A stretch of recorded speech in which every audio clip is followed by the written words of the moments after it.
Mr. Pulte. Yes, sir. The Biden administration allowed borrowers to take out bigger mortgages than they can afford, didn't it? Senator, I do think that we need to make sure. Did it allow them to take out bigger mortgages than they can afford or not?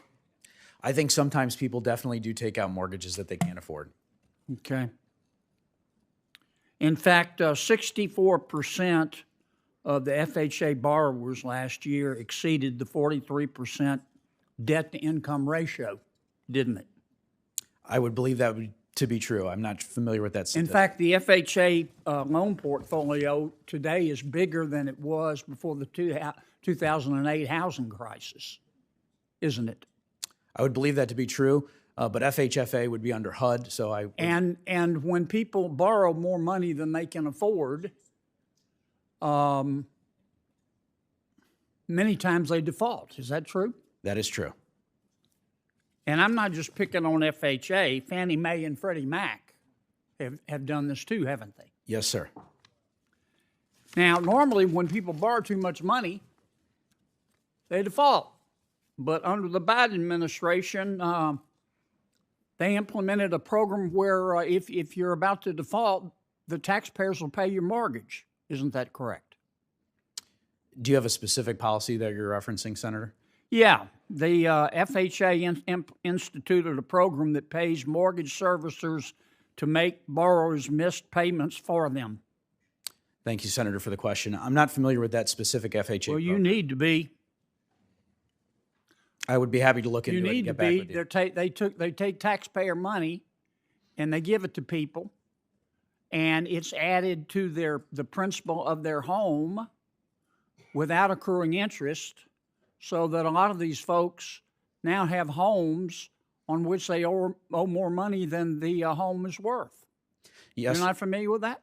Well, I'm familiar with that general concept, yes, sir. And if I was... Isn't it a fact that the FHA made 556,841 incentive payments last year?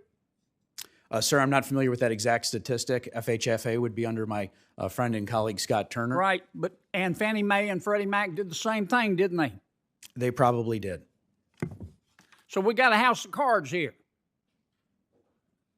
It's worse than it was before the 2008 housing crisis. You've got the federal government adopting a policy, don't worry about how much you make. We'll loan you all you need to buy a home. And then when folks get in trouble, the federal government says, don't worry about it. We'll make your payments for you. So you won't default, or you won't have to sell your home. That's one of the reasons housing prices are so high, isn't it? In many ways, yes, sir. And I think that safety and soundness is absolutely critical. Are you going to fix that? I'm going to work day and night, sir. Yes, sir, to work very strongly. I'm going to adopt the Tillis rule. Is that a yes or a no? I will absolutely work on that issue, I promise. I mean, this is absurd. Now, I want everybody who can afford it to own a home. Yes, sir. But if you start giving away money and giving away homes, we're going to have another housing crisis. We can't let that happen. And the numbers are worse today as a result of the Biden administration than they were in 2008. Are they not?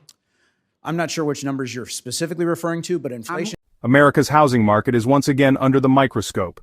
In a heated Senate exchange, lawmakers confronted the Biden administration over risky mortgage practices, taxpayer bailouts, and fears of a repeat of the 2008 housing crash. A senator pressed administration officials on whether borrowers are being allowed to take on mortgages they simply cannot afford. The exchange revealed that more than 60% of FHA borrowers last year exceeded the recommended debt-to-income ratio, a striking number that raises alarm bells.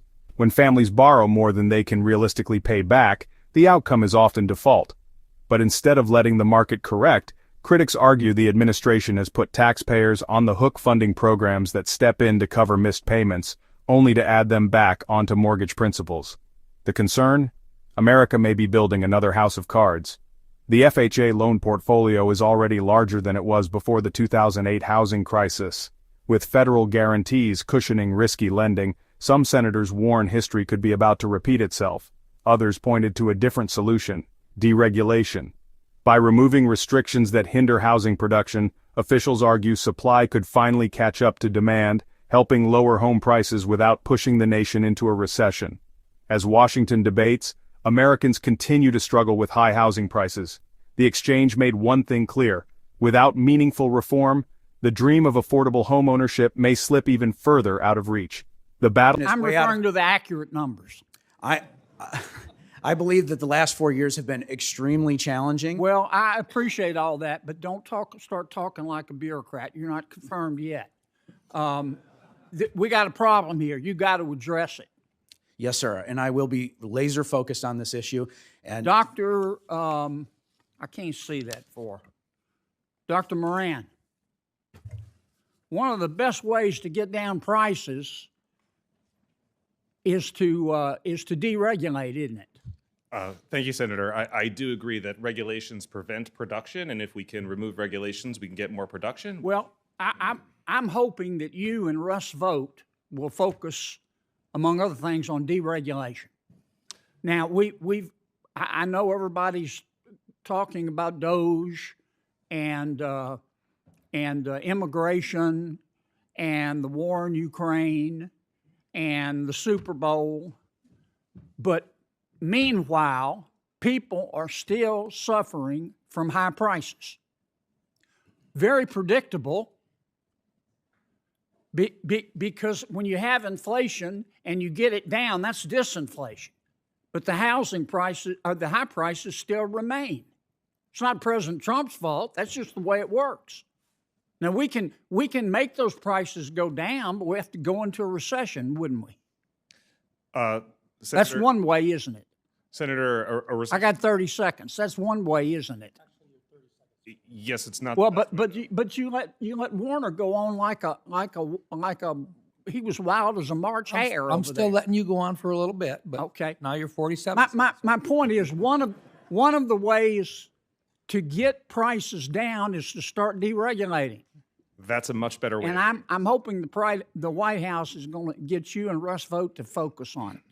I agree. Removing barriers to the abilities of firms to produce will get them to produce more stuff, lower prices. My work here is done. And with that, Senator. The battle over housing policy is far from over, but the warnings from this Senate hearing echo loudly. Missteps today could shape America's housing future for generations to come.